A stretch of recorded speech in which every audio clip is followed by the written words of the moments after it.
tuning in a little late today. So once again, good evening, relatives. Thank you for joining us this evening in our final panel of this teaching series with these wonderful Native leaders. Before we get started, I would like everyone to please acknowledge that wherever you are tuning in from within Turtle Island, that you are on Native land. Our ancestors pre-exist so-called America. Thank you. First, I'd like to introduce myself, and then I'd like to introduce our panelists. She'e Talia Boyd and She, Torich Eatney and Shle, Toy Higlini Bashichin, Ash Edeshiche, Do Tabaha Deshanella, Akut out Net San Shle, Not Najoja Eshahawan. Greetings, relatives. My name is Talia. I am from the Diné Nation, born and raised on the Res. I am the Cultural Landscapes Program Manager for the Grand Canyon Trust, and I'm very honored this evening to welcome Davina Smith. Davina is Diné and a board member of the Grand Staircase Escalante Partners and a tribal coordinator and organizer for the National Parks Conservation Association. Hi, Carlton. Thank you for joining us. Excuse me.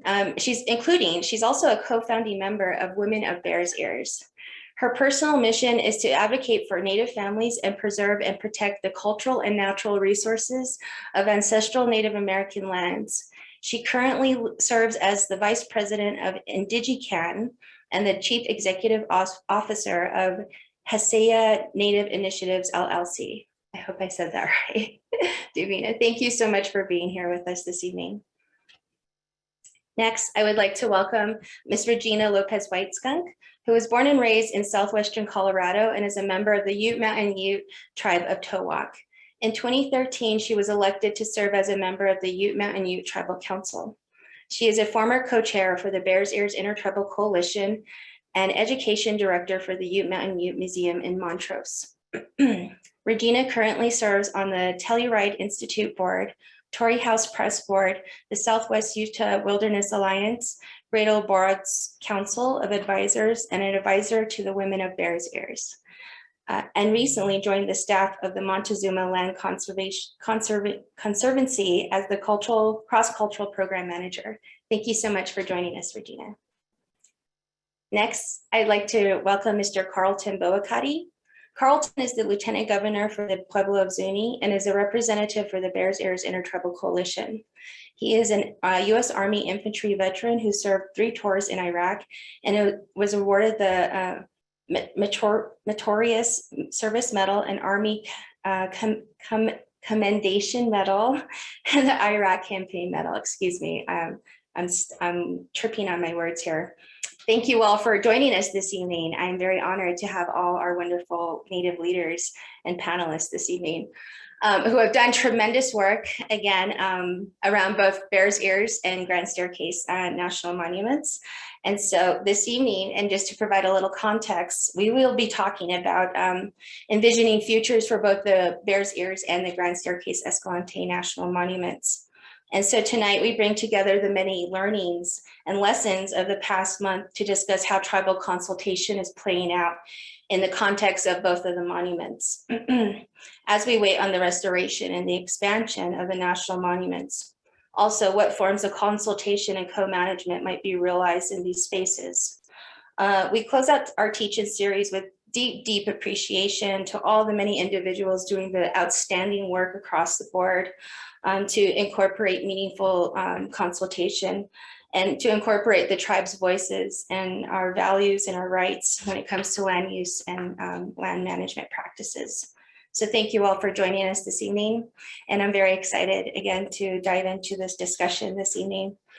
We have quite a few questions and we have about an hour and a half. So we're gonna go ahead and get started. And I'm gonna ask Regina to kick us off with the first question and then we'll go around. So question number 1, Regina, what are some of the key takeaways and lessons learned from the efforts leading up to the designation of the Bears Ears National Monument and its original collaborative management model? And then a little mini question on top of that is what aspects of this model transferable to other settings? Thank you. Again, thank you for the honor of being able to speak with such a honorable panel here this evening, and thanks for all those that are here this evening. But upmost, I do want to say thanks to our Creator for giving us this time and space together, and that we may all continue to speak our truths in the manner that we were chosen to share. So thank you, Creator. Some of the main takeaways that led up to the designation, I know that one of the biggest ones, which was the heart and the center of the whole movement, was the simple act of healing. And that healing had to begin from a very, very nucleus place within ourselves, and bleeding out to other tribes that would be joining us in this work. And those 5 tribes were a phenomenal group. And as we all learned very quickly, yes, we were all sitting at the table, but historically, we all had our own differences and disputes in and around this same space that we are speaking and have sought protection for. So the sense of healing really was the center and the chief motivator that would help continue to help us move these conversations forward. The others was learning about one another in a sense that we would be able to move this type of work. And as Indigenous people and as a former leader, there was something that kind of struck me that was hugely needed in this conversation. And that was the simple fact that we all need each other. We all need to work with one another. And where a lot of this was going to come from was a lot of our guiding principles that our elders and ancestors had built into a lot of our discussions. These discussions, how are we ever to know, would become so pivotal with us pursuing this conversation with elected leaders in the sense outside of our tribal communities and our Indigenous groups. Who would have ever guessed that some of the key takeaways would be just being able to lay down those very strong historical enemy ties and sit down with those people that have impacted and have really affected today's existence of our people. When you look at all the atrocities, all the massacres, all the policies that led to some astronomical experiences of our parents and grandparents, you know, we think about why would we want to sit down with people that have inflicted so much pain and have inflicted so much that we have to live with today? The biggest reason is we have to work together.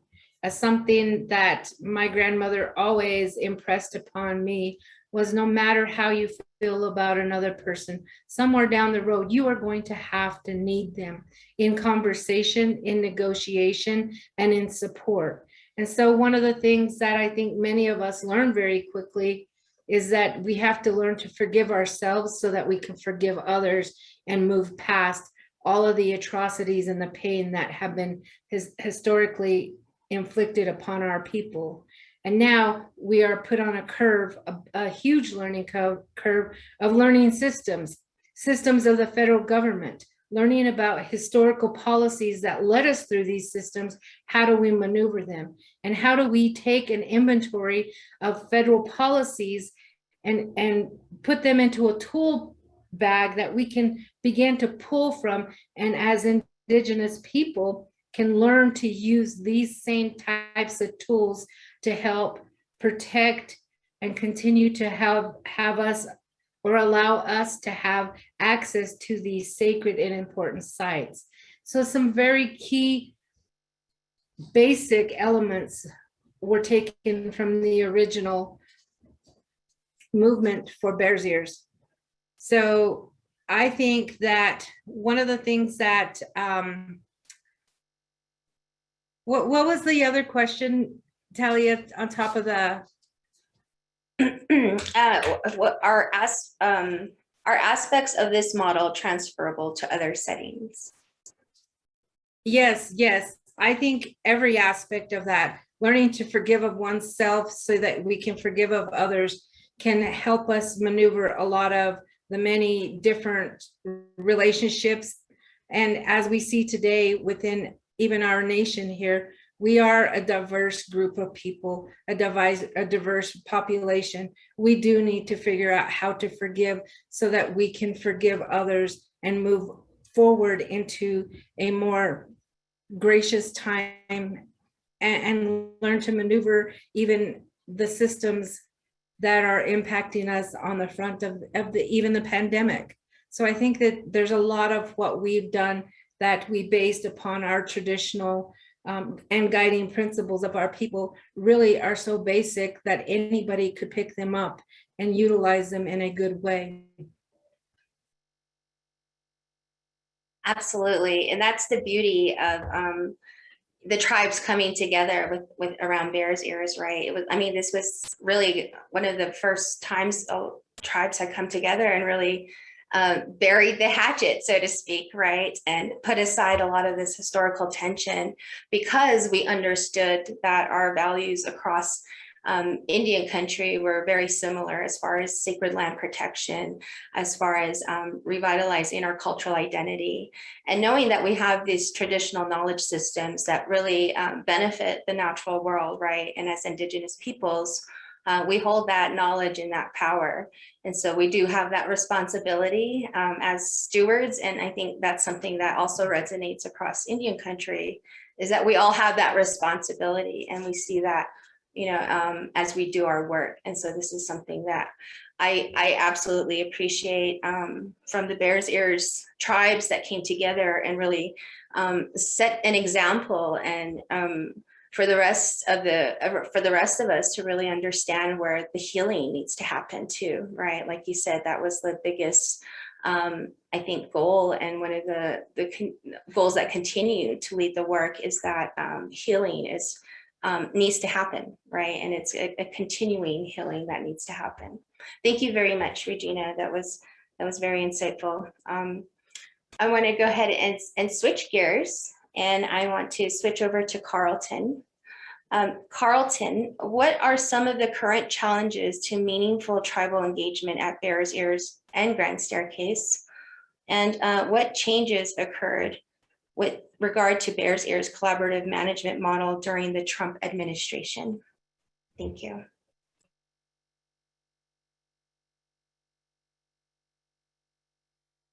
Oh, you're on mute, Carlton. Thank you. I coughed earlier, so I want to make sure I get that. No, thank you, Talia, and thank you for putting together this presentation, and thank you, Regina, for providing the overview. When we look at the meaning behind collaborative management and healing as tribes, and partially as individuals, I think throughout our journey together, myself and Regina, we definitely, I think we can definitely sense in each other a different kind of spirituality, I guess, if you will. I know for a lot of my work, being on the ground turns it from being theoretical, government type work, tribal leader type work, to actually seeing and effectuating what it is that my elders say is our way of life. And when what that realization did for me, and it did begin at Bears Ears. I speak to a cultural leader that's passed on, but he is really my introduction back into how to be Zuni. And what I mean by that is, I went to school. Most of my schooling was probably Christian based. And then when I came back to the reservation, it always felt a little different. Going into the military, doing my tours of service in Iraq, 3 tours, 8.5 years in that kind of setting, coming back and seeing exactly what my people need. And I think what I'm looking at is that sense of identity, and really that's the heart of it, I guess, for myself, is to make sure that our children understand what Bears Ears and other ancestral ties are.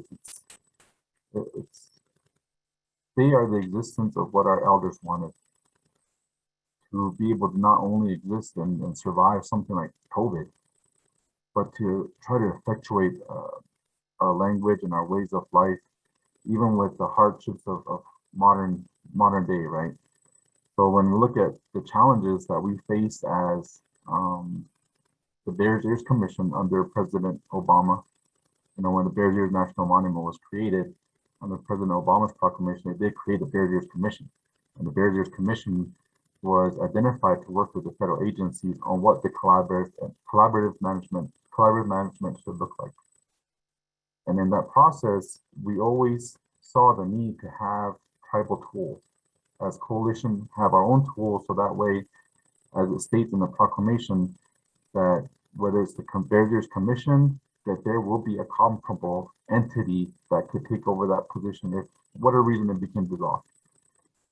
So when we're immediately faced with a retraction, or at least a new Trump executive order under President Trump that reduced the Bears Ears National Monument into two separate smaller monuments, and now identified that those monuments would have a FACA group, Federal Advisory Committee Act type of group that included what was the wording?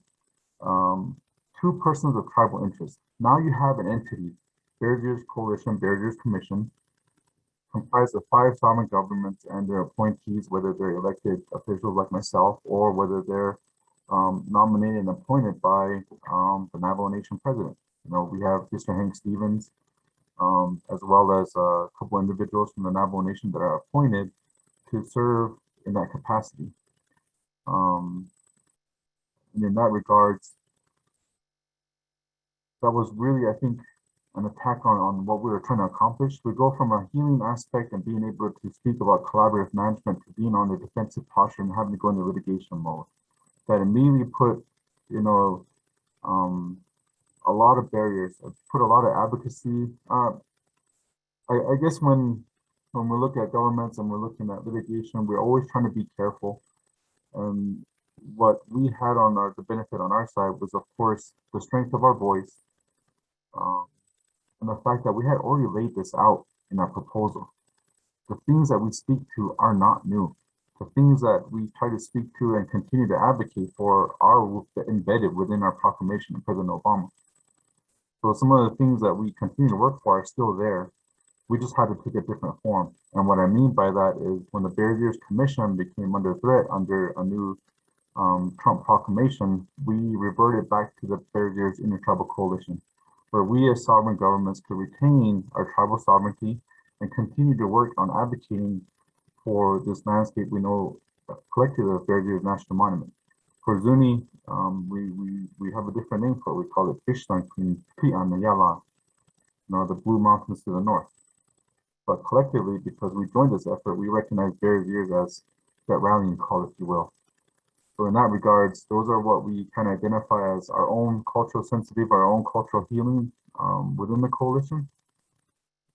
So as I mentioned, one of the things that we always need to have, whether it was the commission or the coalition, which we now reverted back to, and we believe in the event of any other situation, the coalition can always be the comparable entity, whether that's identified even under President Obama's proclamation.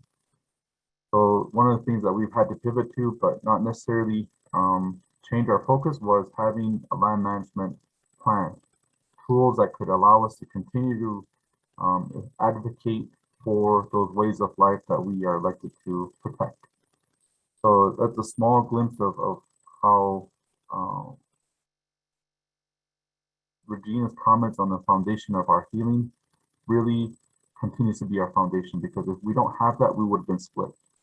There are times when leadership changes, and of course, sometimes when leadership changes, you don't always have that continuity of information or that institutional knowledge on why something happens.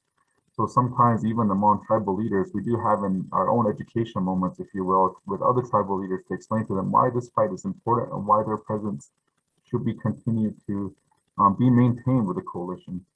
So those are some of the things that we try to support and continue to advocate for, even with fluctuating administrations from other tribes. But with the foundation being healing and trust, we've been able to overcome some of those administrational changes. And moving forward, we've had some really great advocacy efforts and sit downs with not only Secretary Holland, but now Assistant Secretary Brian Newland, and not only Bears Ears advocacy efforts, but also with Chaco Canyon and of course, Grand Staircase Escalante National Monument. So those are all areas that we collectively hold sacred as Zunis, but for me to speak to it specifically, I would have to make my own associations to that landscape, whereas other people with esoteric information know those things inherently. So that's a little bit of what I can hope to add to the conversation, but thank you. Yeah, great points. Yeah, and info that you highlighted for us. You know, something that you spoke on was how leadership changes, right? And that's something that for tribal nations, you know, we all govern ourselves differently, and some of us appoint leadership, some of us have elections and we vote.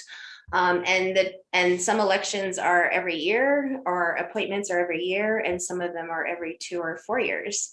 And so there's that turnover within tribal leadership, but also within state and federal leadership, right? And something that folks have talked about throughout the series is how when new leadership comes in, you know, it's like you starting over and having to re-educate new decision makers on all of these, on all the work that folks have been doing as far as sacred land protection. And so those are one of the big problems when it comes to tribal consultation is that, you know, there's not that consistency of educating decision makers and land managers when it comes to engaging with tribes. And so that's something that needs to be addressed, I think, moving forward, right, is really, again, you know, there's a lot of land managers that reach out and ask, well, how can we be better? You know, how can we be better allies, or how can we work better with tribes? And really, I think it requires them to do their homework, right? Like, again, all of our tribes are different and we all govern ourselves differently. We have our own protocol, our own etiquette, our own ways of knowing, and our own connections to the land. And so it's very important for each tribe to have that space to share their teachings and to share their knowledge. And so I think this is one of the really beautiful examples also of the Bears Ears model, is how it really expands on that, and it makes spaces for every tribe to really come to the table and express themselves, right, in a very authentic way, the way they perceive themselves and the land that we all share here, right? And I think yeah, again, there was historical tensions that existed between our tribes, but I mean, this, again, moving forward, we all know that this healing and working together and being collaborative is the only way that we can move the dial and move forward. And so this is really part of the ongoing conversations and the work that I think we're all doing across the board. So thank you so much, Carlton, for sharing that with us. It's absolutely important. So I want to go ahead and move on to our third question. And this one is for Davina. And this is kind of a long question, so let me read it kind of slow. Indigenous voices have been the driving force behind the creation of Bears Ears National Monument, an impressive feat of organizing and action. In contrast, the 1996 proclamation establishing Grand Staircase Escalante National Monument gave little attention to present-day Native connections. And while Native representatives gathered with agencies to discuss culturally significant locations prior to designation, tribal voices were not and are not included in management beyond minimum federally required consultation. So, what work needs to be done to elevate and incorporate tribal voices into Grand Staircase Escalante National Monuments management? And that's a big question. I'm going to direct that to Davina. Thank you so much. Yes, I get stuck with the big question, right? First of all, I'd love to introduce myself. She'e Davina Smith and Shia Tkachini and Shia Tkapa Hambashish Chin, Shishap Betani She Nakaden and Deshana. And also I just love, I also want to just give my respects to Regina and Carlton. These two are amazing people that I look up to as well. So I'm honored to be sitting among them as well. So it was actually on the day of inauguration for President, the current president, that I get a call, and I was informed that I was voted in as a board member for Grand Staircase Partners. It was an emotional day on all levels that day, right? For everyone around. And for me, it was finally, it was something I can't even twisted. I cannot express how grateful I was, because it was finally that opportune moment to become a part of something that we could create change. And that is, how can I be a better supportive board member for Grand Staircase, because that conversation, including involvement of tribes, was never brought to that table. So in September 18th, which is going to be the 25th year anniversary coming up in 17 days, Proclamation 6920, in there, yes, tribes were never brought to the conversation. I remember this is one word that still bothers me to this day, where it indicates dignified natives. That was not a conversation that tribes were involved to be a part of implementing support and giving perspective, or giving their narratives. So moving forward, and working with Grand Staircase Partners, although we're waiting on the redesignation, we're waiting on, some revisions, the suggestions of proclamation. What can we do to move forward in bringing tribes to the table? A few weeks ago, we were able to begin that process. We were able to bring tribes on a virtual, our very first virtual listening session, and hearing from all of them and getting their perspective of, okay, now's that time to move forward, and what are some steps we can take? For me, I know there's a lot of history in that area, in that location. I have the honor of walking to that area as a board member, and knowing that, when I look at a certain plant, or knowing there's a possible connection to this site, or a ceremony, or whatever that case may be. And I want that to be, I want that conversation to be included, for everyone to be aware of and respect that location. I am from San Juan County. Bears Ears is deeply rooted in me. It's a place that I could seek refuge. It's an area that I will continue to advocate for. But in terms of Grand Staircase Escalante, it's something very new. And there was a tribal, one of the tribal representatives. The one thing that really broke my heart was that he expressed for Grand Staircase that, yes, we are from that area, and this was Paiute, said, but he made it sound like, well, if you need us, we can give you some input. That shouldn't be the case. It should be that we want them to be involved. They have every right to be involved, because that is their connection there. That is their homelands. And so how do we continuously make the tribes know that they have a seat at the table, that they are included in these conversations?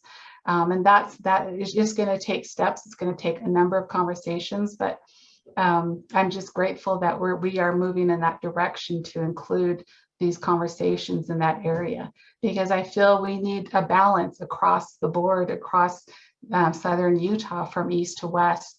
And so I feel this is that moment that we can make those happen. Yeah, absolutely. And I think that's, again, going back to building rapport with tribes, right? And tribes too, really stepping into that leadership, right? Stepping into those spaces of leadership and owning it and making those demands, right? And taking up space in those places. That's what it's going to take. And yeah, I've also connected with some Shivowitz Paiute relative who I think has worked with Grand Staircase Escalante Partners in the past as well, Harlan Featherhat. but he did a lot of really, he was one of the folks who was on the ground in the beginning before the Grand Staircase Escalante was designated as a national monument. He was one of the individuals who really start planting seeds and having really hard conversations with land managers and really calling them out, right, on some of the remediation, so-called remediation that they were doing, quote unquote remediation that they were doing with around the monument. But he worked with them and he educated them. And, he's one of those unsung heroes that you just don't hear about, right? I mean, there's a lot of those across everywhere in every community. But it really is, again, going back and pulling in tribes. I mean, there's a lot of distrust, right? When even working with federal agencies, and there's a lot of trauma too from just the land loss that tribes have experienced. And so there's definitely a lot of hard conversations that still need to be had. There's a lot of seeds that we need to plant in land managers and in their hearts and minds. And hopefully we can start building those bridges and really start working together and creating more inclusive spaces where tribes can feel welcomed, right, to participate, but also knowing that as sovereign nations, this is, we have every right to be there. And, again, consultation is not consent. And, this goes back to the free, prior, and informed conversation that we had previously, and how this really is resonating across Indian country, because, we're recognizing and taking back and reclaiming our power as Native peoples. And so we're in extraordinary times, but I really feel very honored again to be with you all here and just to share these experiences and have these conversations and to continue to do the good work. So thank you all. Let's go ahead and move on to our fourth question. And this question is for all of you. So we can go round table style and we'll have Regina kick us off. So this is question number 4. Though in the present Western construct, Lake Powell divides the Grand Staircase and Bears Ears cultural landscapes, some speak of the two areas as a connected landscape. Can you speak to this idea and discuss any implications that has for how we think about and act regarding tribal collaborative management on these lands? Thank you. So first off, in just kind of listening to everybody respond to some of the questions, the one thing that I keep wanting to bring to everybody's attention are these spaces that we have felt disconnected and displaced from all our public lands. And one of the reasons that, and something that I have found, and even I have felt this, but we as Indigenous people, and even as leaders, elected leaders and voices for our individual tribes, we don't know how we fit into these conversations. We don't know what it is that our place is within these public lands conversations because of systems that have alienated us in the past.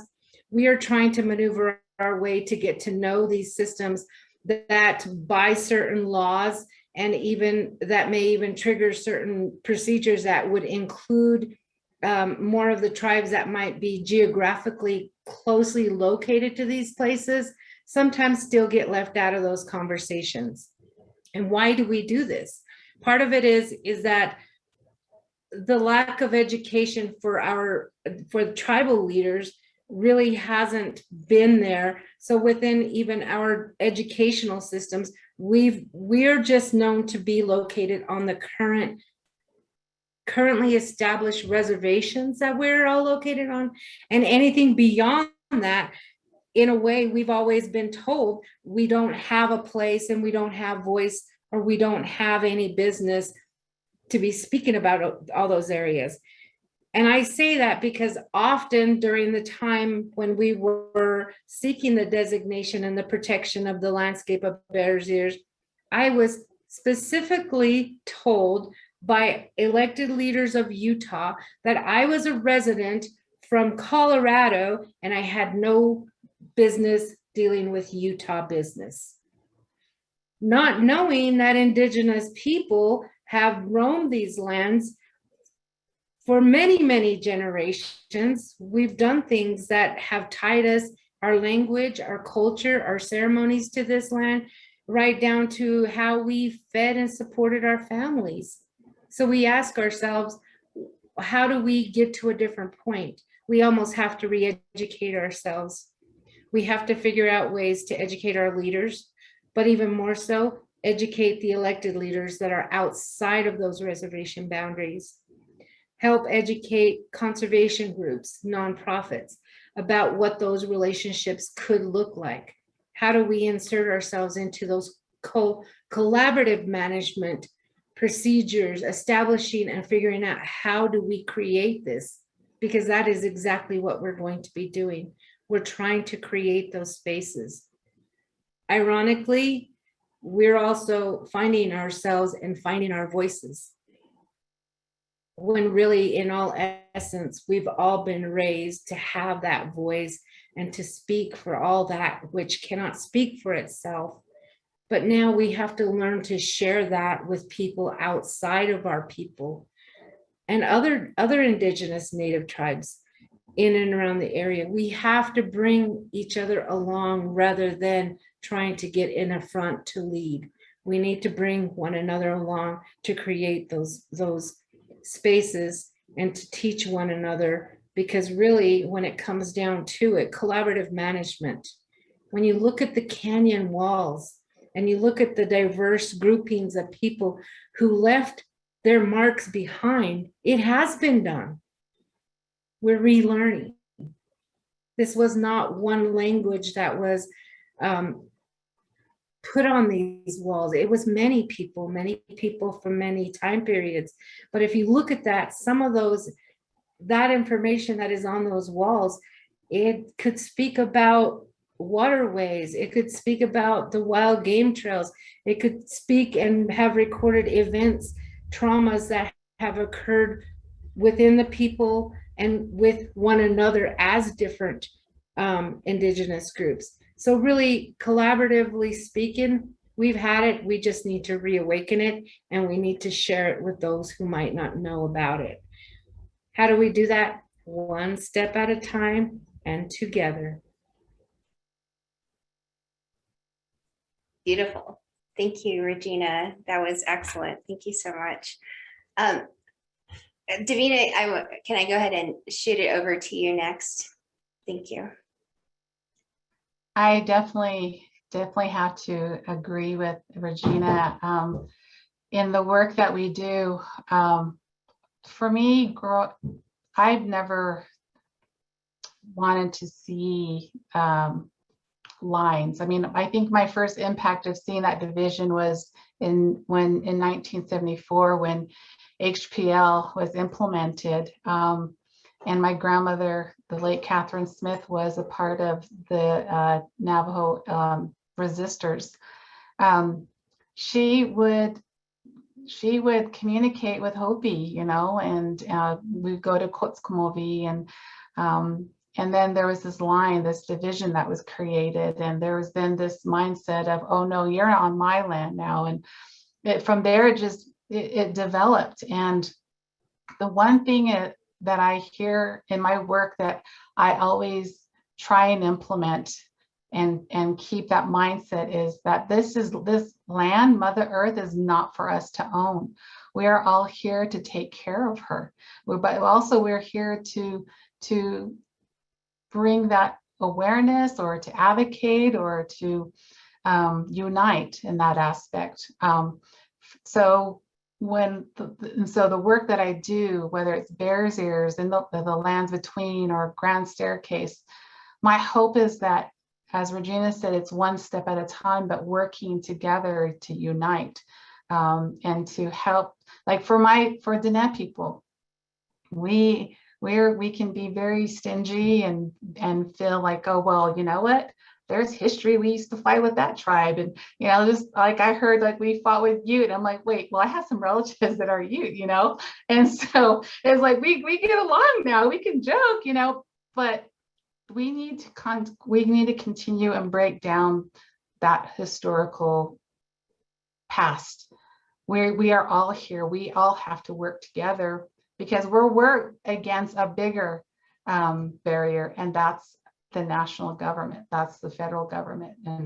And so, yes, I agree. And of course, in our curriculum, our education system, critical race theory, they're trying so hard to ban it, to not allow it for, to be implemented in these schools, because they don't want to know the real history, So in terms of what we do to create these, not to create these barriers, is definitely to work within our Indigenous communities and educate them. That's, for me, that's my responsibility, to educate my community, to educate my people, or to educate within even my own chapter, and let them know we need to work together.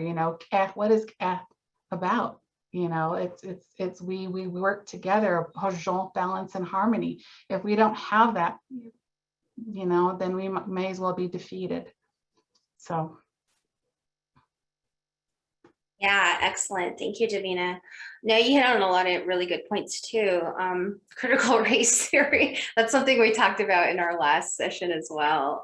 And just how, this is a part of erasing the truth, but also the continuing erasure of Native peoples and Indigenous peoples, or just the global majority in general, right? And so that's a part of the conversation too, is really dismantling white supremacy. I mean, it's huge, but it's a part of the movement, and that's really, I think, one of the root goals here is that it has to be dismantled for the global majority to regain our power, and for the earth to really regain that balance. Honestly, I mean, this is why we're in such terrible times now with climate change, and it's horrendous, but it comes from this horrendous way of thinking, like you said, that of thinking that you can own the land, and Indigenous thinking and Indigenous thought. We don't own the land, we live with the land, and we're stewards of the land. We have a responsibility to the land. We consider the land our family, and what happens to the land happens to us, because we are the land. This is how integrated we are with our land. And like you said, this is native land. It doesn't speak English. It requires each of our languages for it to heal, and to really providing healing energies for all of us as Native peoples. These sacred spaces is where we go to heal. And when they're desecrated by extractive industries, by looting, by vandalism, what have you, then that really hinders our ability to heal from these spaces. And for our future generations to also be able to utilize these spaces in the same way. And so for those reasons, again, it's very important for us to continue to do the work. Thank you, Davina. Carlton, would you like to add to that question, please? Thank you.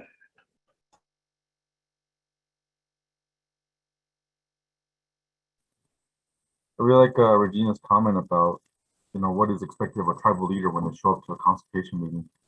And I think it's initially one of the, I guess, the hardest things for an incoming tribal leader to understand, especially when I went back to my own experiences when I first got elected to Zuni Tribal Council. I had an understanding or a concept of what Zuni and our ways of life were. And even though there were plenty of opportunities for me to know and understand more in depth, it was my lack of, Zuni language that kind of made me hesitant to go down those esoteric realms. But I can tell you that once I got initiated into my society, my medicine society, I understand that you don't really want to be a part of a medicine society in Zuni. It usually means that something either bad happened to you, or there's a really bad premonition about you. So the society is there to extend your life, if you will. They're there to protect you, so that way you can reach whatever your life's intended path is.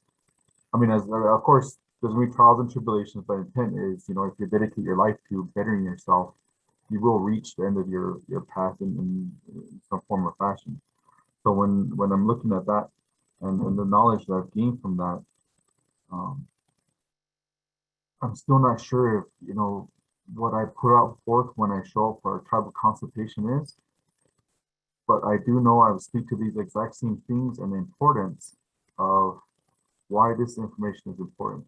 I guess the most recent one I was able to do a consultation on is Montezuma Castle. It's south of Flagstaff, but it's being able to actually go up into the dwelling itself and see firsthand, the handprints left behind in plaster, and see, all the things that they use to build their homes, and understand that is my connection. That is a part of who I am. And the cultural leaders that I was with, that was probably the one chance in their life to get to visit this place in the detail that they did. And what they said it was, it's the tribal consultation part. It was an elected leader showing up that helped effectuate that.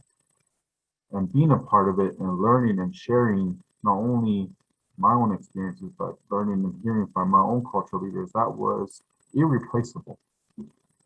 I'll speak to it, like my grandfather, he was a rain priest, and I always felt, intimidated by his role and his just familiar with Zuni language.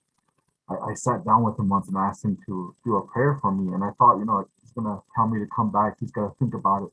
No, he sat down and did a 20-minute prayer, and I was holding the recording like, oh man, I'm getting tired, but I didn't want to lose that moment.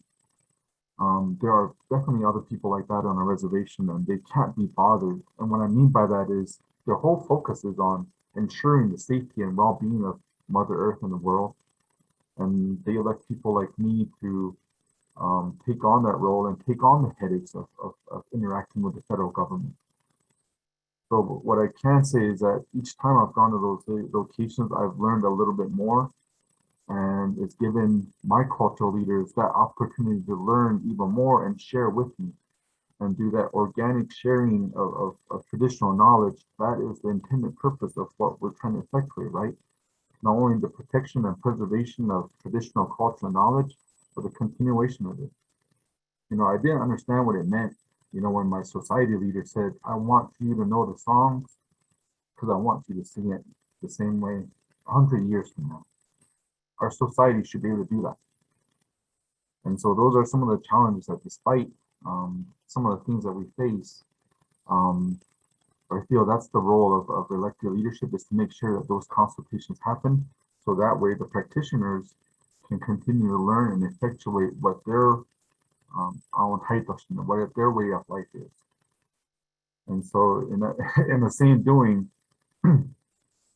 when I'm put in those situations, now I realize that, it's a concept, like I go there, I go to Montezuma Castle, Barriers, Mesa Verde, Chaco Canyon, Salt Lake, Gila Cliff Dwellings, Casa Grande, all these locations, Kuzigut National Monument, all these locations that we go to, they all have certain connection, I guess, underlying themes, if you will. If you know what to look for, your ancestors will leave those messages for you. And so in that process, it does become overwhelming, and the responsibility seems daunting, especially when, as a tribal leader, you have about 20 other priorities, but this is one of your priorities. So we try to find different ways to split all those priorities and all those times, because even at the same time, yes, we believe that's important. Tribal consultation should be there. We're going to be there. All the everyday things take sometimes priority, and we're not always able to effectuate that. But those moments that we're able to do that and allow our cultural leaders to learn and share with me, I need to be able to do that back to our youth. So I believe those are some of the things that when we're trying to effectuate effectively, we can make great things happen. For those of you that are familiar with our documentary in the Grand Canyon, it's on YouTube now. It's called Zuni in the Grand Canyon, Then, Now, and Forever. About 27 minutes long. And there is certain information that might have been considered esoteric once, but now collectively we have agreed that we will share this because it's important for our youth and our people to understand. And at the same time, it's a way for us to educate the non-native, non-Zuni communities and why this is important. Because these are all things that I guess when I said that we're expected to sing in the the same songs the same way 100 years from now. When we gather, we go to those moments, and there's times, like when we have to do sing to maybe our prayer sticks. There's not an audience per se. There's members of the house of the lodge that take care of the house, and then the society members are there. But it's not like my leaders and my brothers are slacking. It's not like they're expecting that. Oh no, it's just there's no audience. We'll just go through the motions. No, it's you're here. You put in your full faith effort. You stay awake. You sing as hard as you can. You shake your rattle as hard as you can. You make sure you're following along, and you make sure you do your part. And I realize that when I plant my prayer sticks at that point, that those songs are going over to the other side. That's the audience. My ancestors are my audience. And so realizing that it is, hard sometimes, especially when the natural resources wise, access to different types of birds and feathers are one of the reasons why we continue to advocate for public places, because those are some of the areas that some of these things can exist. Because sometimes even our own relationship with our own government, meaning BIA's unit agency, sometimes some of the projects we went on now affect us. We have about 4 dams and 4 reservoirs that need to be filled before the Zuni River can flow. No, nobody thought about that 30, 40 years down the road, but now we have a reservoir that can't even be filled. So those are some of the impacts that we try to, I guess, navigate and tell the federal government, you know what, you have these regulations that you think you may be doing what you think is best, but it's not, because I have a history that says it didn't work for my people. So a little bit long-winded, but those are some of the ways that we're trying to, I guess, effectuate and figure out what meaningful tribal consultation is. But more and more, now that we engage in this type of capacity, I realize that is becoming more meaningful and becoming more effective. Why? Because if that person or that federal agency representative now understands inherently what tribal members feel, and we share it all the same way at the coalition, now they can go out and they have it in the back of their head, maybe I should talk to a tribe. Wherever state I'm from, maybe I should talk to a tribe first. So those are some of the ways that we've seen and interacted with different agencies here in Zuni, and some of the ways that we try to share information, and the ways that we do it are all in different capacities.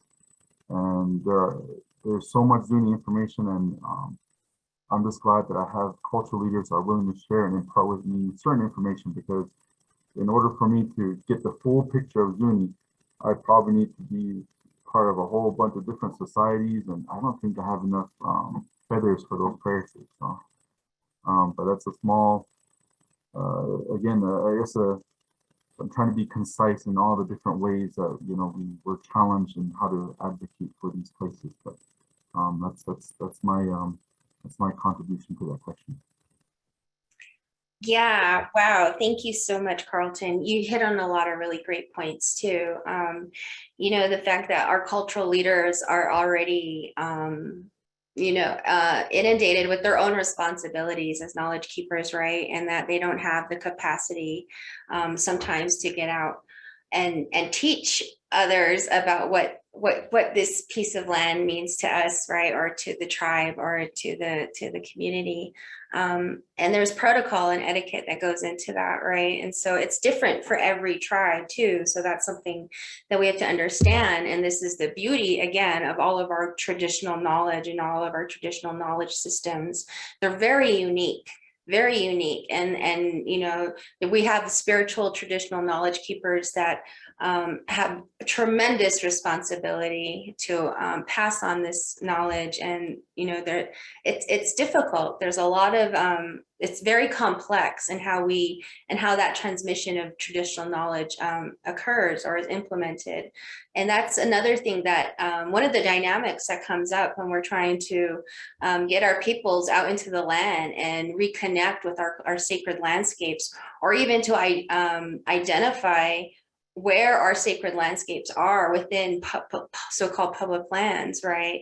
It's difficult. And again, a lot of our tribes don't have the bandwidth, the resources, or the capacities to get out there and to do that work. And so it really does require our allies, our friends, and people who want to work authentically with tribes, right? And so there's a lot, it's very complex. And again, this is why it's important for land managers and decision makers to do their homework, to know how to build rapport with tribes, and to really make that space to listen. That's crucial. And so, and again, for tribes to really step into that leadership is also a very big part of it. So thank you so much, Carlton. That was a lot of really great points that you made.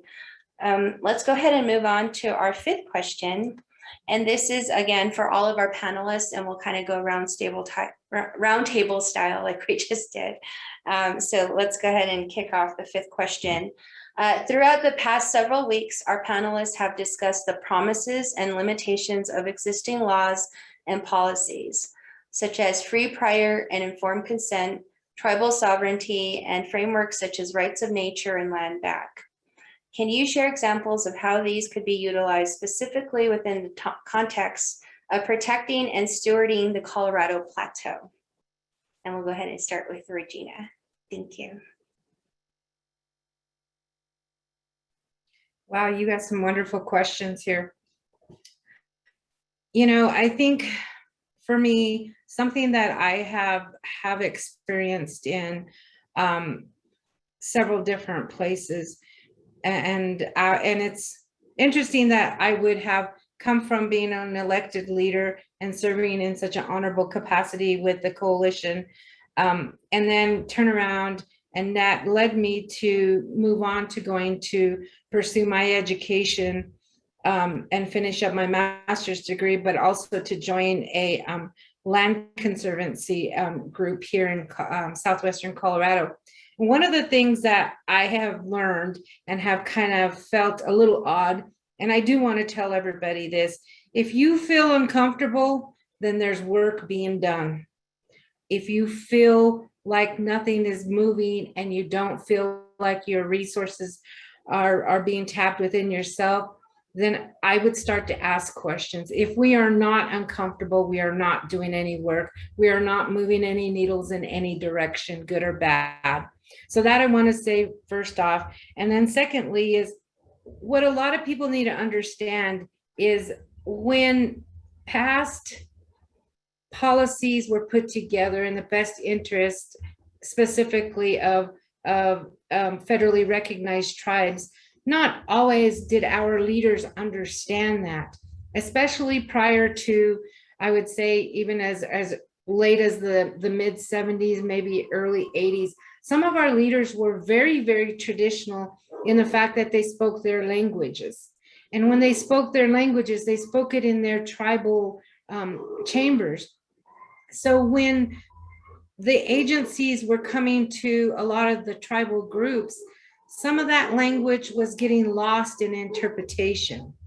And so when we think about how do we take specifically, like the you asked about the free or the prior and informed consent.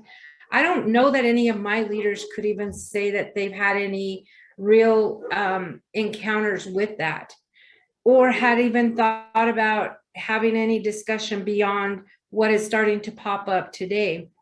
So when you start to think about what and how it's been presented in the past, and how a lot of these discussions are entering into our tribal governments, and how are they affecting groups in and around the area that are trying to put the work together, how can this move forward in best providing those opportunities to help steward the land? And the only thing I can say is helping one another to understand each other, helping to figure out where we are in terms of how much we know and what our education is about these specific areas.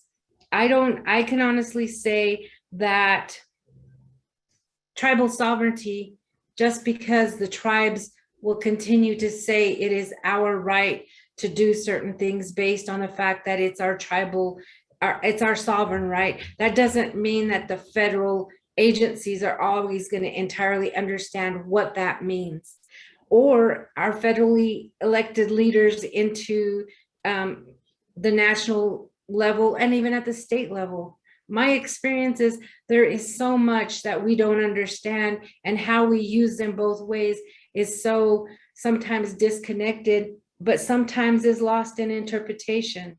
How do we bring that forth? Again, is helping educate one another, helping to make sure we're speaking on the same page and in the same language. Sometimes even English language has its own language within it. And so I think we need to make sure that we understand one another so that we can have those conversations that are of the same. And then we can move forward together to begin to work in a better collaborative way by understanding what we're talking about. Thank you. Talia's asked me if I can go right after you. So, I think this question I had to think about carefully, and how I'm going to respond, because I might ruffle some feathers within our own Diné Nation. And it's something that needs to be said, because we need to right or wrong within our own Diné Nation. We've had this long ongoing division of Utah Navajo versus the Navajo Nation. We're referred as just Utah Navajo, and we're being left out of the conversation of Utah, or with Navajo Nation conversations. And so when seeing this type of the work that's happening between Bears Ears, in the lands between, or Grand Staircase Escalante, it's a lot of Utah that's involved. We have our commissioners, Willie Gray Eyes, Commissioner Kenneth Maryboy, and my uncle James Atakai, who was a former commission on Bears Ears Intertribal Coalition. So we've had that support system, and so in terms of this kind of work, yes, we want to bring in the Navajo Nation, but there's that division, there's that barrier.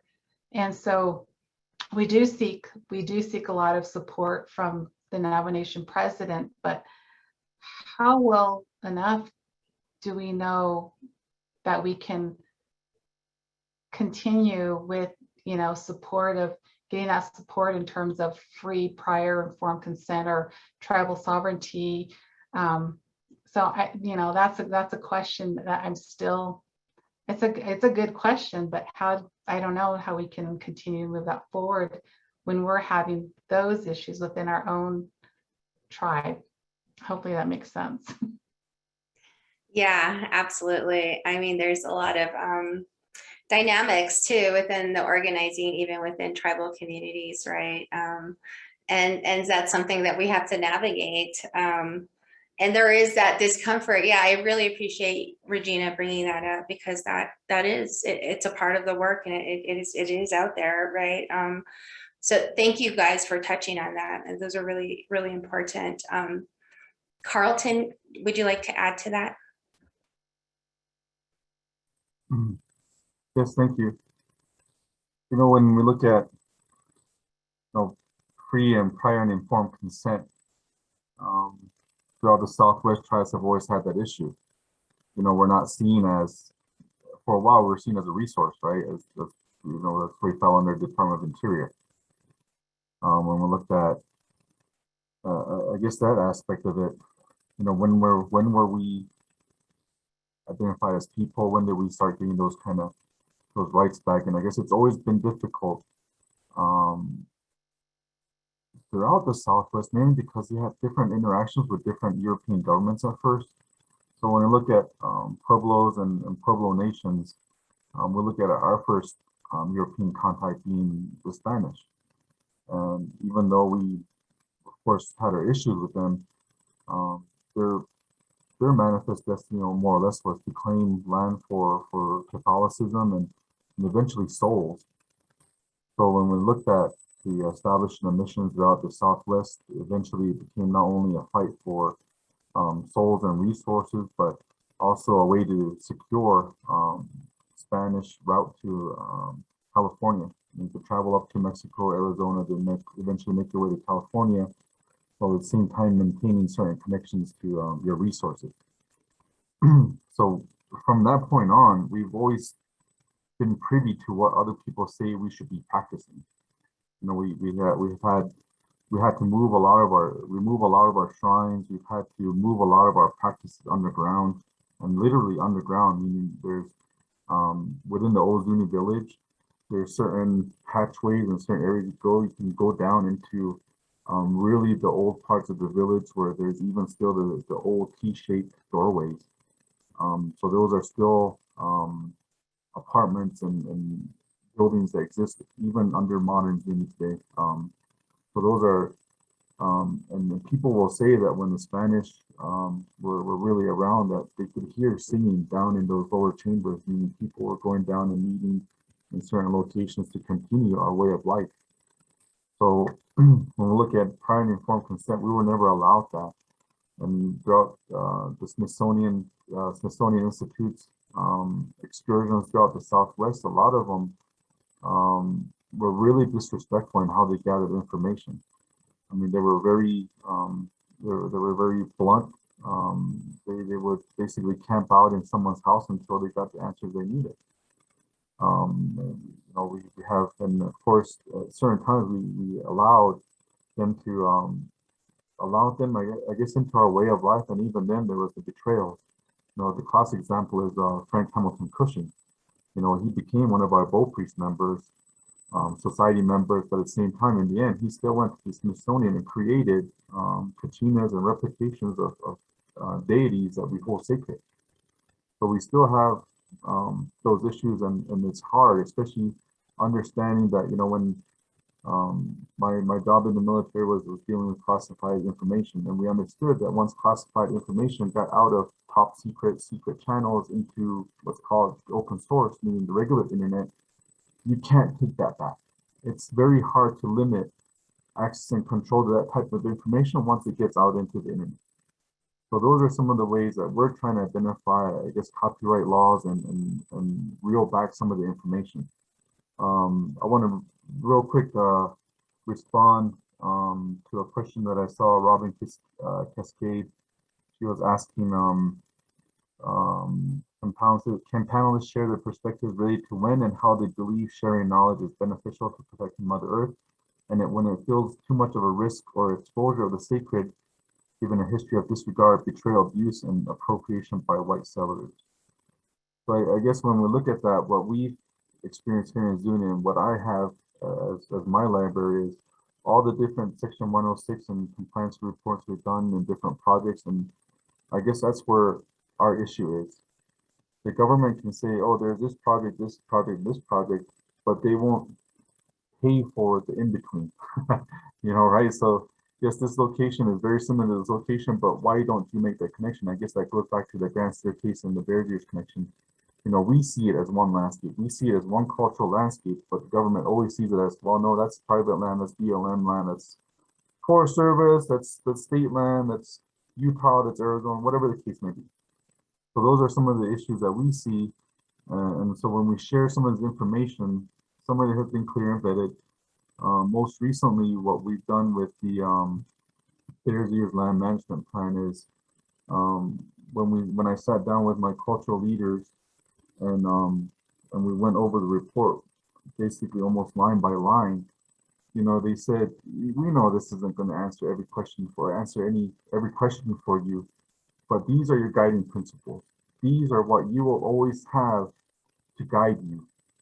No matter, and even if you endorse a project, as long as you say you took into these considerations and you have an answer to why you endorsed it or supported something, then we will be satisfied.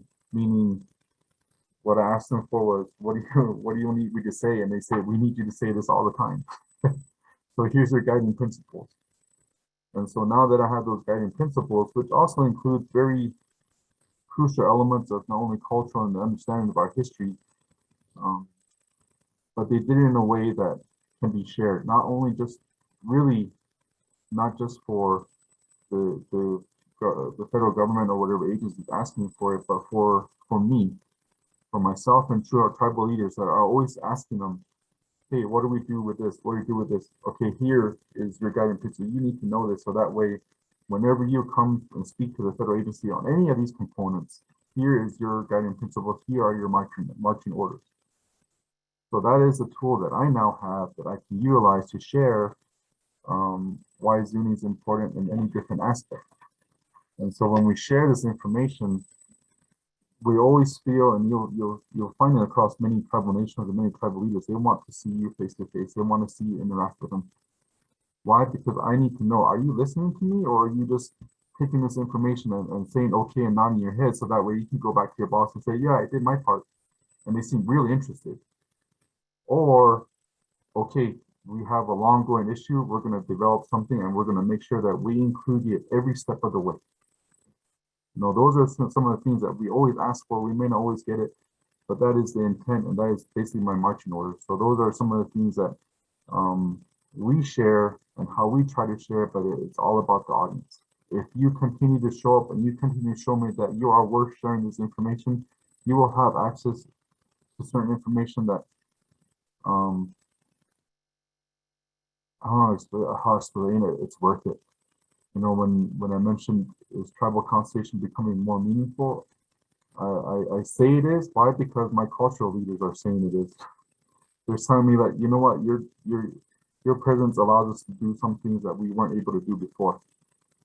And so that is my indication that it is becoming meaningful. And I don't care if it's meaningful to the federal government or not. I need to be meaningful to my people. Do they feel that they are getting the treatment that they deserve when they show up to a federal agency for a consultation? And more we're making that happen. So those are some of the ways that we not only have information that we are willing to share, but we also have those mechanisms for choosing who to share it with and how much we share. So those are, I guess, ways that we try to make sure that we be more effective in how we share this information. And the reason why I say that again is because over the past COVID years, and even during any regular number of years, our elders are elderly. Anything could affect them, and you know, even going down who knows, even going down the road to get something from the store, anything could happen. We can't live in fear, but we have to be cognizant that somebody else's life is limited, and if we have a chance to capture their information, we have to take that chance right now. And the best way to do it is for me, myself, and my leaders to go and talk to them in Zoom. And so now more and more, now that I'm speaking to them, my elders in Zuni, they're responding and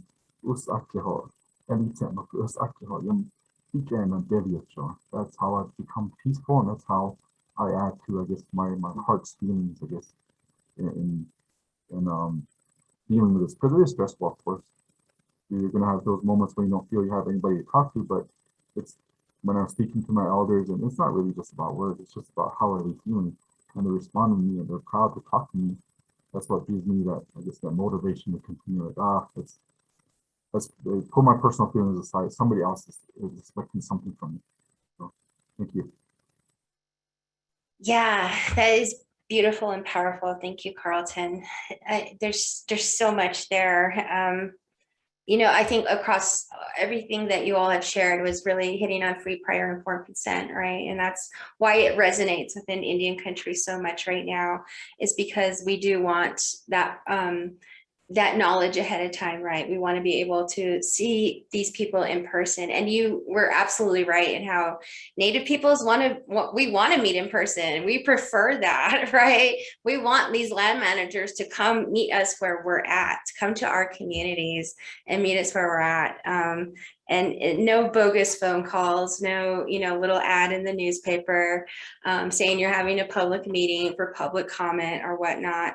Come out to our tribe and meet with our tribal leaders, meet with our decision makers, and give us the information that we need and want in order for us to make better informed decisions for our communities and our families and for ourselves.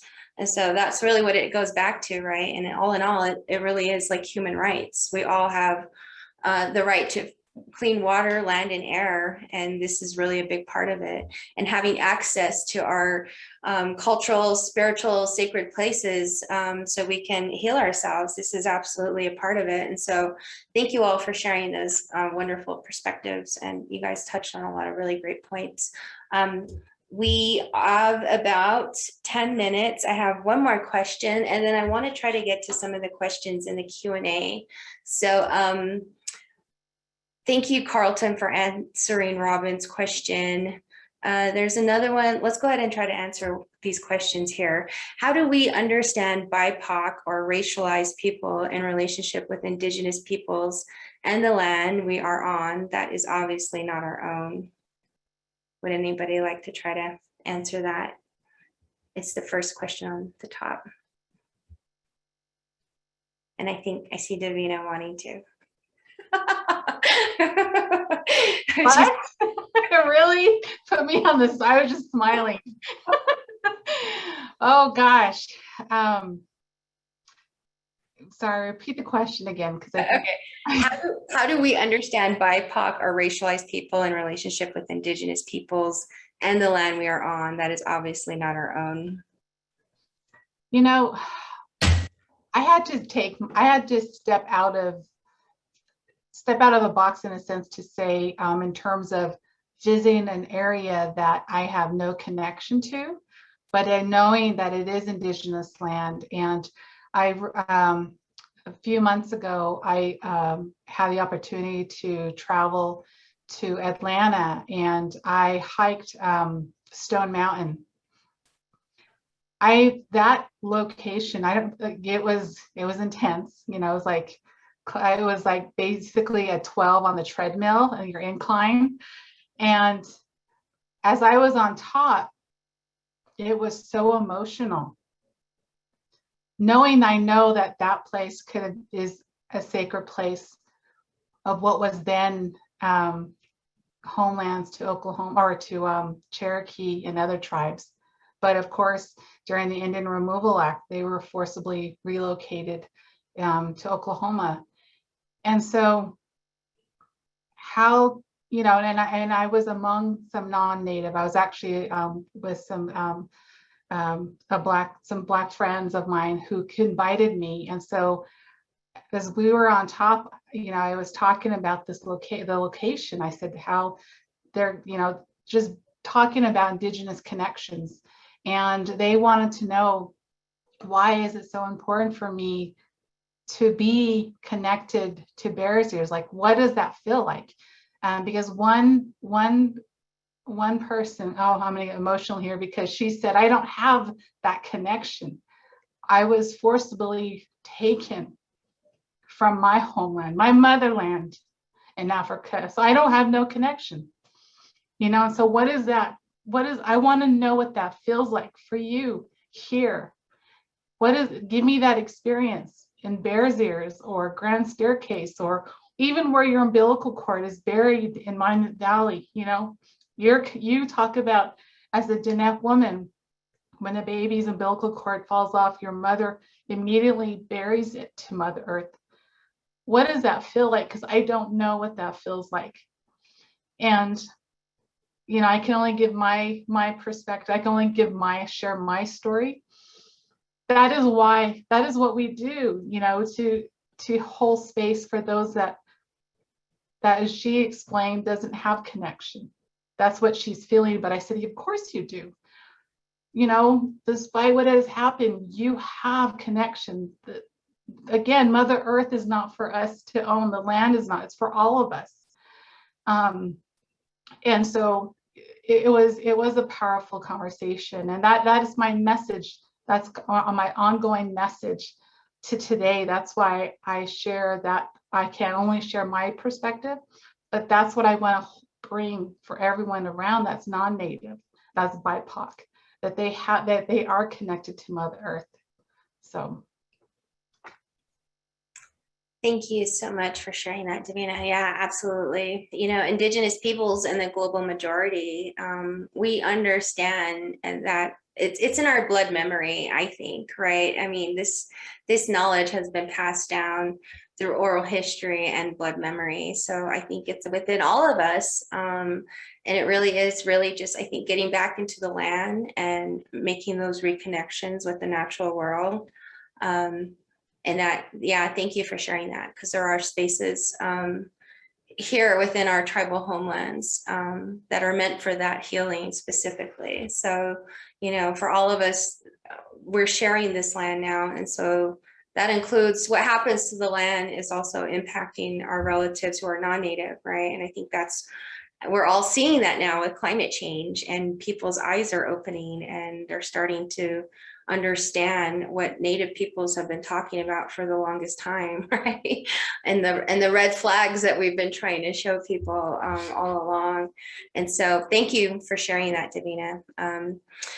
There's another question, but before we get to any more questions, let me ask my last question to you all.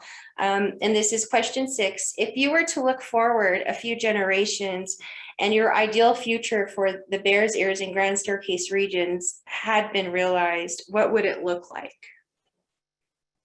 And let's start with you, Regina. Thank you. Thank you. And this is actually going to answer a little bit of the last question.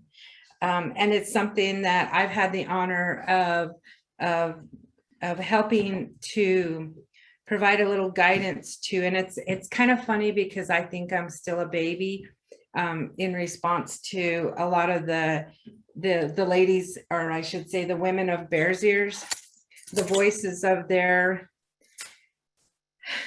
of what they really have expressed and have felt has been something that's helped carry me over the last few months. And one of the things is rematriation. If we really want our future generation into tomorrow and beyond, we really need to help them to return back to our Mother Earth, to realize where their origins come from. And just basically our return to life and the ability to live, to be able to celebrate, to be able to be together, to be able to join in ceremony.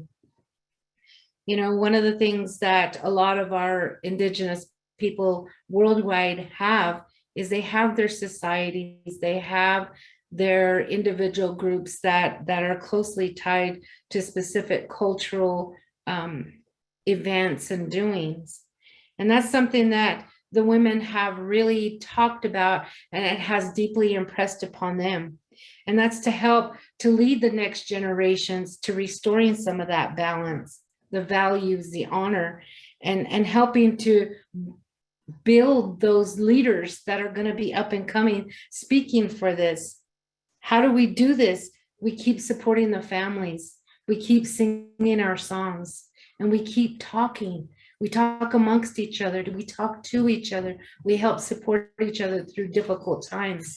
And one of the places that we all return back to achieve some of that sense of healing is back to our Mother Earth. And a lot of us, we journey back to sacred places. Some of us have a long history of our people being guardians of places that are sacred to other tribes, like the Utes, the relationships that we have with a lot of the Puebloan structures. You know, we have kept them sacred. We have kept them away and protected them for a lot of years. But now we're coming into a time where we must share. We must not only share with one another, but we must share with the people that are not of our people. And that's to help create that resilience. This is how we're going to keep that knowledge. This is how we're going to keep our identities and ties to the land.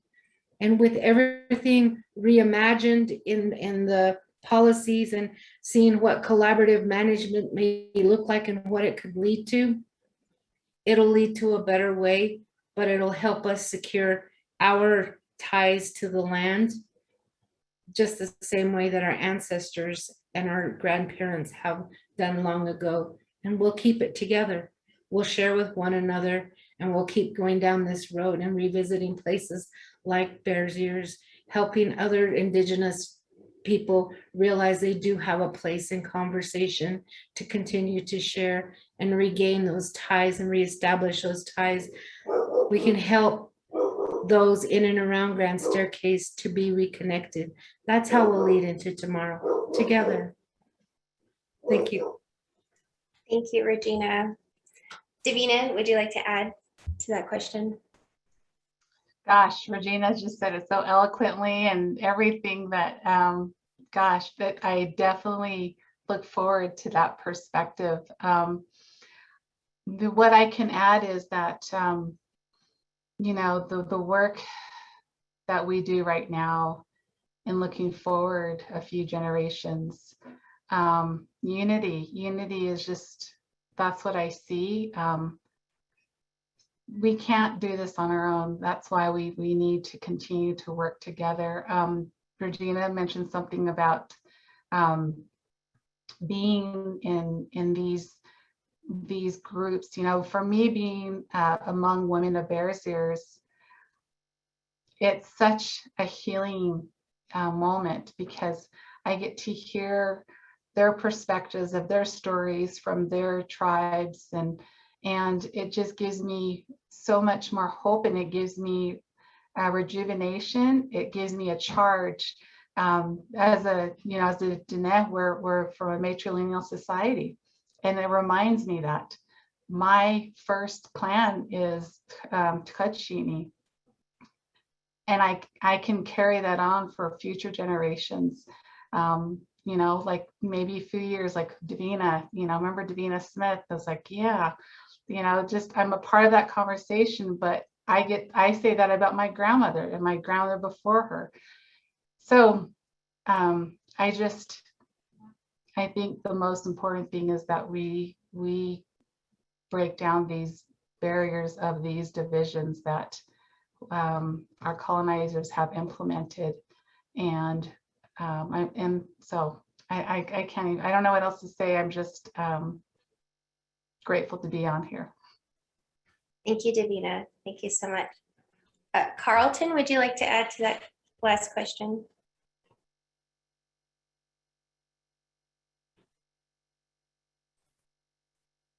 Oh, that's you know, like when I don't know, like you get so used to maybe getting bad news all the time, but you know, I'm optimistic. What does it look like? I guess when I look at Bears Ears, what do I want? In the future, I would say we would have our 1.9 million 5-acre national monument that we proposed to Bears Ears, or to President Obama. We would see a full restoration of the Bears Ears Commission or the Bears Ears and the Tribal Coalition, whichever the case may be, and that we would have a land management plan and there would be meetings.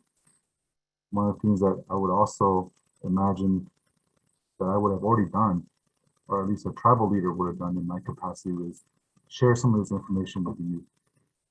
I saw that the Zooming in the Grand Canyon video link got shared out. Thank you for that. And I imagine something similar to Bears Ears being done in that capacity. Mainly because when I look at the carrying on of traditional knowledge, it's not, I can't do it alone. You know, when I look at the youth and their responsibility, they don't know it's their responsibility yet. They don't understand that it's their destiny, and that's where we're trying to make sure that they understand that. And what I mean by that is, during this healing process, I've come to understand the importance of why my family wanted me in the society, and what the expectations are now that I am part of the society.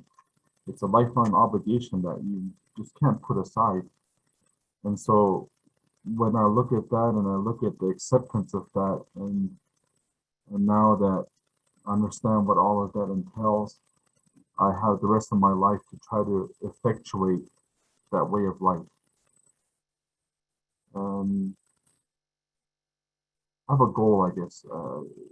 I know that it's not going to be easy to get there. I don't know when my path ends, right? I just have to do what I can to get as far as long as I can. And I guess that's where I appreciate that, and it goes back to, I guess, the core of our prayers and our songs, and that's the resiliency part of it. And the truth of the matter is that, you know, when I look at it and I look at this work, and I've said it before and I'll say it again right now, is that I do this work so that way our youth can understand their importance. So that way they don't have a reservation mindset, like I gotta leave here or I have no place here, or if it's so bad here and I can't even get away, maybe my path is to meet my parents sooner. You know, there's unfortunately, you know, some kids that, you know, have lost, even before COVID, you know, they may have lost their parents or their role models through either alcoholism or some other destructive mechanism, right? Self-destructive habits that you should put aside because, yeah, obviously have people that care about you. But for whatever reason, sometimes we don't. And I need them to understand how precious they are. So that way, no matter how bad it gets, they can continue trying to take that next breath. Because, you know, on one hand, we have some people that survived COVID and they're excited, they want to get the vaccination, they're pushing forward. And then there's some people that maybe have lost some family, and that's all they can think about is, how do I get to mom and dad? I miss mom and dad so much. Maybe I'll go to the cemetery and maybe I'll go see them, even though that's not really part of our traditional ways. Back in the old days, once you left the home that you had your final wake at, you got buried somewhere. Nobody knew where. Not until the Spanish brought graves and the concept of graves in. And so I think that allows some people a peace of mind because they're not gone. They're there in the spiritual form. And the way we believe it is, if we have rain or moisture come to visit, they're visiting. Or if the Kachinas come dance, they're visiting. And that's how we can be at peace. Not going to the cemetery, not going and having a physical place to go to that, you know, draws your, I guess, the spirit of your life, if you will. You know, there's a saying that, you know, if you grieve too much for the dead, that you're reaching out to them. Eventually, once they reach out to you and you connect, there's nothing that can be done in this world for that person. They're just gonna do what they can to get to the other side. And that's not what anybody wants for us. That's not what our ancestors want for us. They survived many things, and they show me that in the structures they've built. And so I'm hoping that through this process, our youth can understand how precious they are. So that way, even though they may be on a reservation, there's still opportunities, and their strength and pride of being who they know they are, and they know what their destiny is. Their destiny is to speak the language and do what they can to greet the Father, Son, and take care of Mother Earth. And there's certain ways that we say it in our own languages that makes it more impactful. And that's something else that we need to work on, is making sure that our kids know how to understand that language when it's spoken to them. So those are some of the things that when I look at it, I'm going to have kids that know the name for various years. They're going to go and they're going to be able to show me things that I haven't had a chance to see. And hopefully I'll be able to share something with them in a place that I've been to before. So those are some of the things I envision. And of course, we'd all hang out at the Institute of Traditional Knowledge Institute, and share this information in the spirit that's intended. And when we trust each other, we know it's respected and that our message will be received. And it may not be effectuated today, but eventually, somewhere down the future, you'll remember the words that we spoke, and then you're going to want to do the things that we said we would do. So those are, I guess, a vision of Bears Ears. You know, that it continues to be a place where we continue to share and involve, and not people not other than myself can go there to be healed and continue to be resilient. So it's a little bit of my vision for Bears Ears. So thank you. Yeah, thank you, Carlton. That was beautiful. Yeah, and I think that's a great message to end with there. We are at the end of our session, so we do need to wrap up. And again, I just want to give my heartfelt thanks to all of our panelists throughout this teaching series. We've had an amazing group of Native leaders from across Indian country, from across the Colorado Plateau, who joined us in these spaces to share their perspectives, their knowledge, their wisdom, their experiences. I'm forever grateful. Thank you all for coming together and having these hard conversations and answering these hard questions.